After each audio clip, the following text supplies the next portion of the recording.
nuyu la gërëm la ci invitation bi nuyu ñi ma bokkal plateau bi yëpp di jiital nuyu bi monsieur le ministre et di profiter aussi ci occasion bi di massaw la famille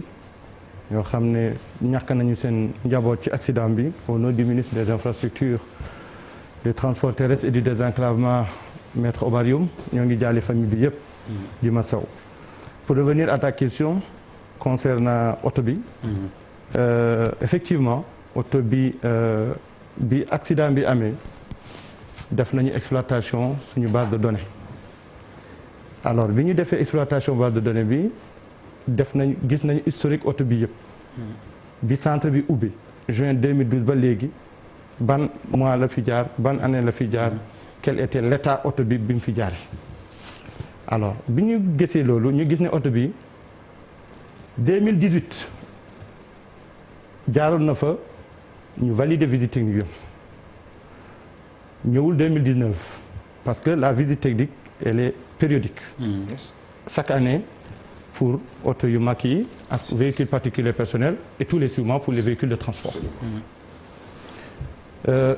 Janvier 2020 le 7 janvier pour être précis oto bi ñëw bi mu ñëwee ñu contrôler ko conformément à la procédure. Je rappelle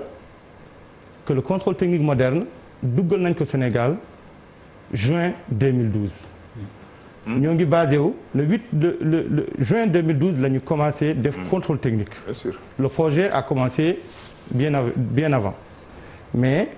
le démarrage effectif c'est en juin 2012. Et dañu basé wu ci norme la loi. Le code de la route. Mais aussi dama remonter un peu dañu basé wu ci directive de l'UEMOA. moom mooy statuer dans tous les pays de l'UEMOA naka la ñu war a def contrôle technique moderne ci la ñu sukkandikoo projet boobu judd bu mu ñëwee le 7 janvier ñu contrôler ko conformément à la procédure. Je rappelle que dafa am benn arrêté 77-33 buy déterminer la modalité de mise en œuvre du contrôle technique moderne au Sénégal. Processus bi yëpp dafa am oto bi bu ñëwee ban catégorie nu mu mel et tout ça quelles sont les listes de défauts yan point la ñuy contrôler. Je rappelle qu'il y a 10 familles de l'identification à la pollution dont la famille système de freinage. Bi mu ñëwee bi ñu ko contrôler ñu respecter procédure bi yëpp de l'identification à la fin ñu gis ne pour préciser foofu dañu établir ay normes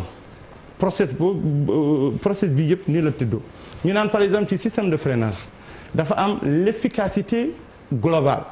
maanaam boo jëlee roue oto yi yëpp roue bu nekk dafa am efficacité force de freinage bu muy am dañ koy globaliser mu am taux global oto bi bu mu ñëwee taux global de freinage bu muy am c'est inférieur au seuil limite. maanaam le minimum toléré bi on dit de 0 à 40% baaxul maanaam c'est pas acceptable techniquement. De 40% à 100% c'est le système de freinage efficace bi mu ñëwee il avait moins de 40% et conformément à la procédure ñu def ko en contre-visite ñu délivrer que procès verbal de contre-visite ñu expliquer ko ñu ne ko sa oto bi jàllul amoo visite technique lii ak lii moo tax système de freinage mi dafa am problème. Je rappelle que camion bélier boobu compresseur le système techniquement parlant c'est un système de freinage air la.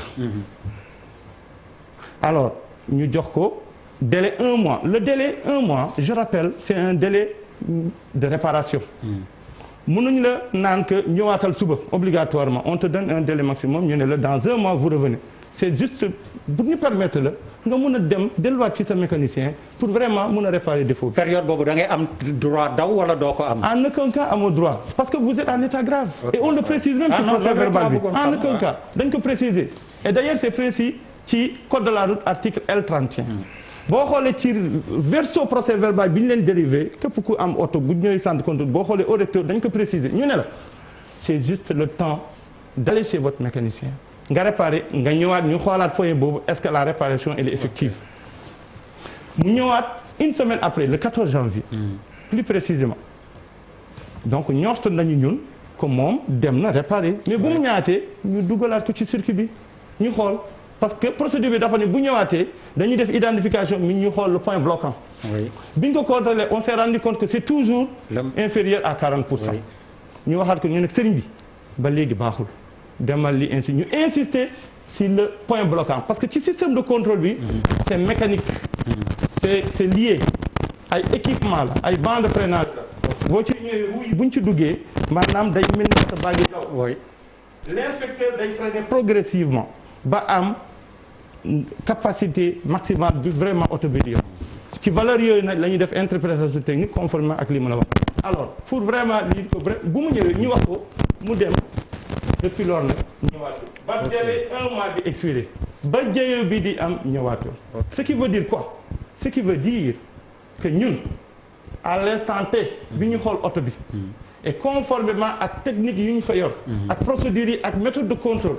parce que ce sont des agents assermentés ñi fa nekk ñuy respecter ay procédures que on a vu le défaut wax nañ ko sensibiliser nañ ko nee nañ ko fii mooy problème bi pour na nga am visite technique bi fii nga war a réparer et malheureusement li am na ñoo ngi ci masaw ok donc léegi yow man deuxième partie bu may ñëw ci yow